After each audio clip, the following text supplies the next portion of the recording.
Tony, two last questions.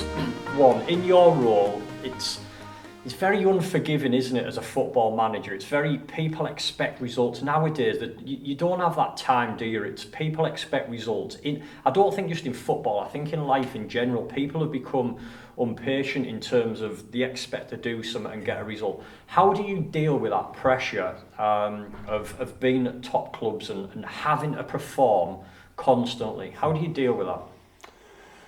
Oh, I think different people will deal with it different ways. My way is to focus on what I know I can control,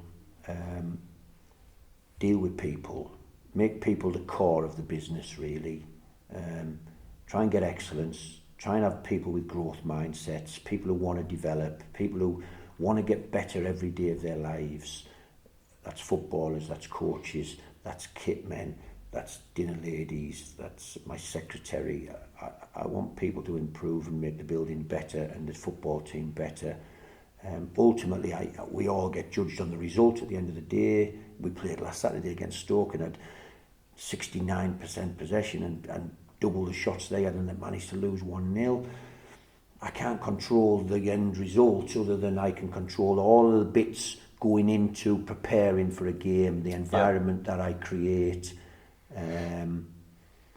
I live in that world really. I protect myself from the outside world. I protect myself from social media, from reading newspapers, from reading anything that might sway me. And people, my close associates, know that I don't need the information. You know that so-and-so has been saying this about the team or this about you. Nobody tells me. I don't know. I'm not interested. I focus only on what I can control. I keep my players and my staff as close as I can to the point of they know that I've got their back really. I'm there for them and hopefully that is reciprocated and it will create an environment where we work hard, we try and search for excellence. And you know, because I can't dictate what the opposition do on any given day, whether they're attack minded, defensive minded. We just have to prepare our team and try and improve myself every day. You know, I think things like listening to podcasts, things like growth mindsets, things like high performance, excellent teams are what I search for, look for the fine detail that will make a difference. And if I listen to a 2-hour podcast and there is one sentence that I think, you know what, that is amazing, I'm going to use that. That's how I see me trying to improve and never stop improving.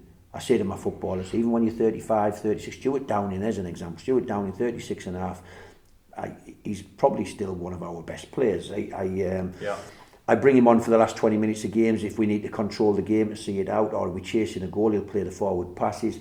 And I say to my young players, just watch Stewie.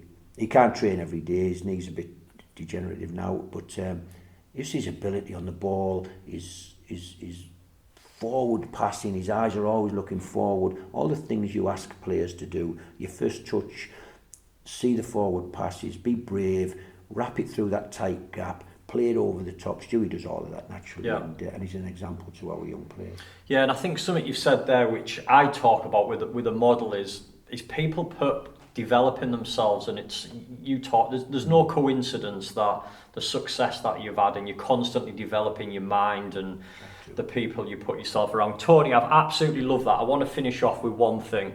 If there's anybody watching this now, especially young kids, wrap up what they need to do. If they're sat watching you now and they know that they want to become professional footballers, they want to follow in your footsteps, what advice would you give them?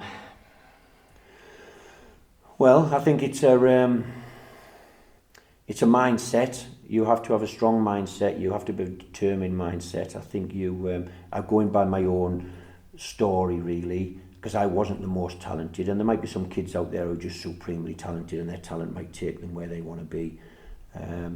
But the vast majority of people who are not the 1% elite, you have a mindset and a belief and a strength and a determination. It comes from within.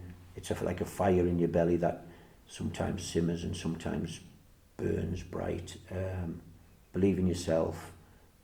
We all have self-talk. I tell my players this today.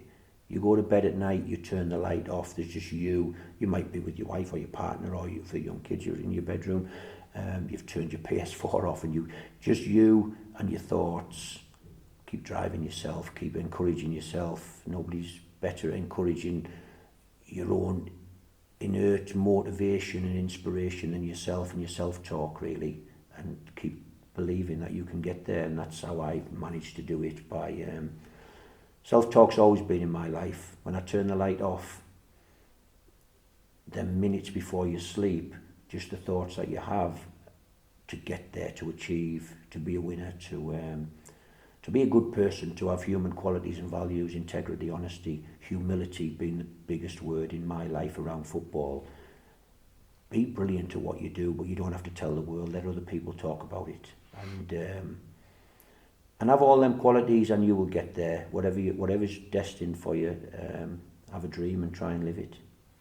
Tony Blackburn, are very fortunate to have you. You're an absolute legend in the Teesside area. Thanks for coming. Thank you. It's been